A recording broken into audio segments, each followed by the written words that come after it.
Sunday Morning by Wallace Stevens. 1.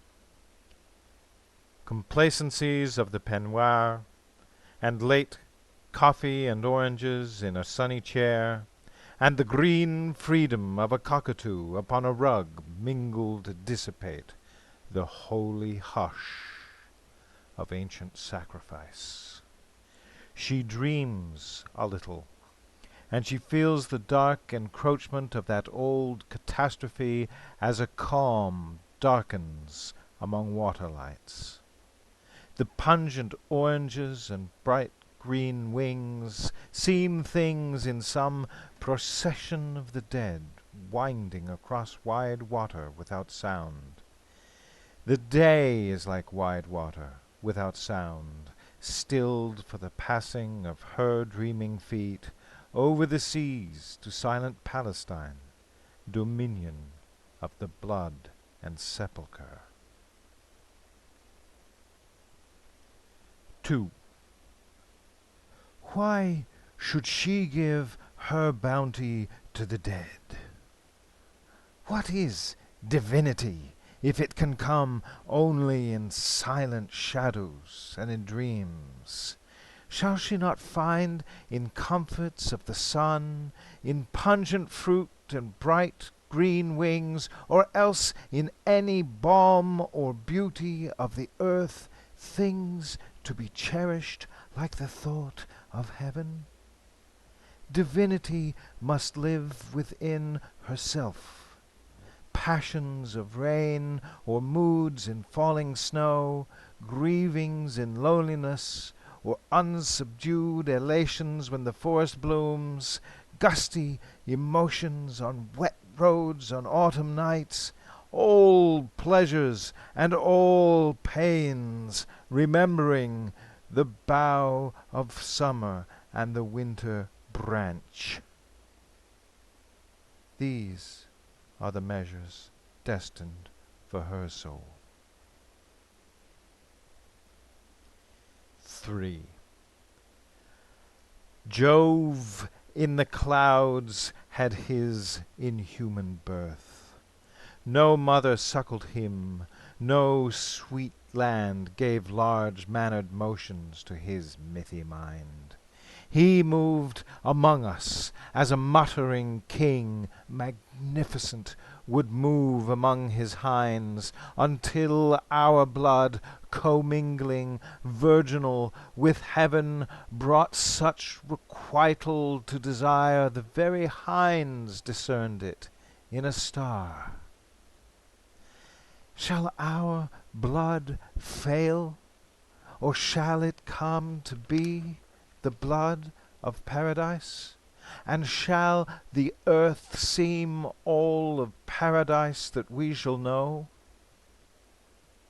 The sky will be much friendlier then than now, a part of labor and a part of pain, and next in glory to enduring love, not this dividing and indifferent blue.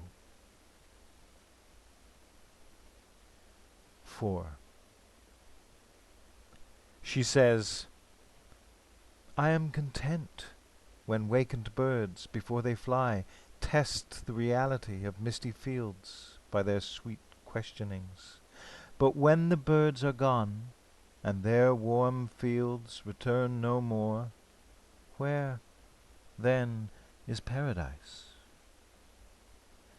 There is not any haunt of prophecy, nor any old chimera of the grave, neither the golden underground, nor isle melodious where spirits gat them home, nor visionary south, nor cloudy palm remote on heaven's hill that has endured as April's green endures, or will endure, like her remembrance of awakened birds, or her desire for June and evenings tipped by the consummation of the swallow's wings. 5.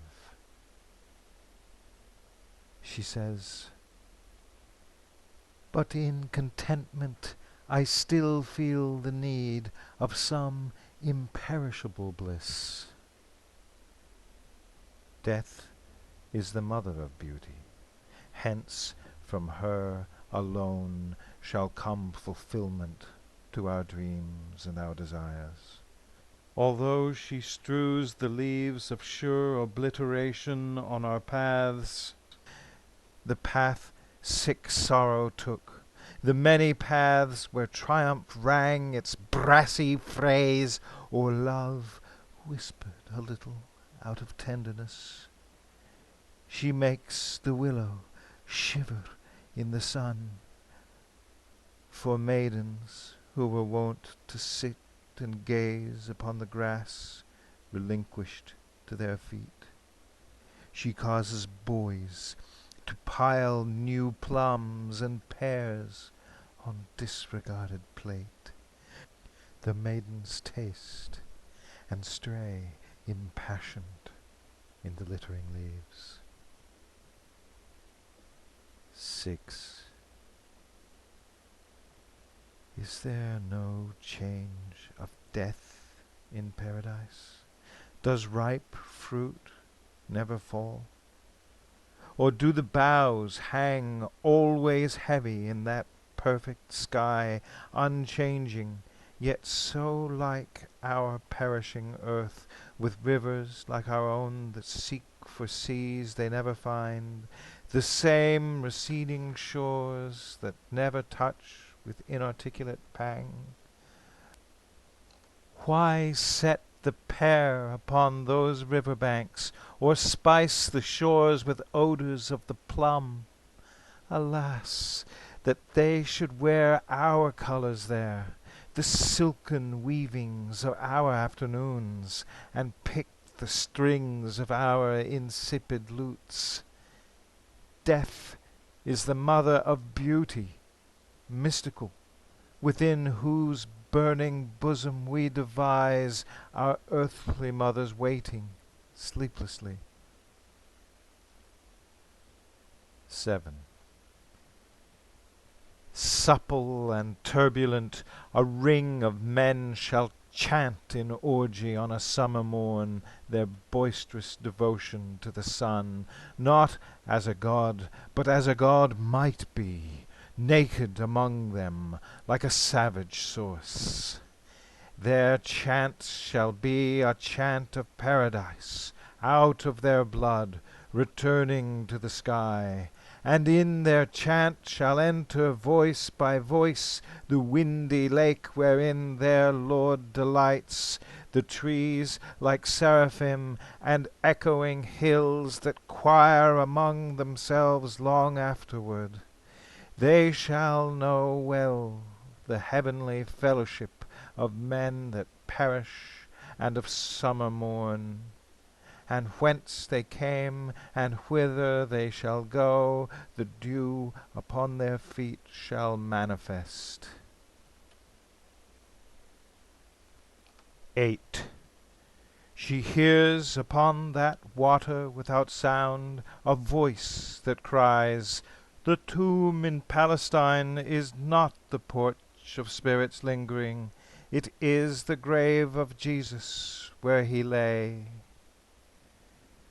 We live in an old chaos of the sun, or an old dependency of day and night, or island solitude unsponsored, free of that wide water, inescapable.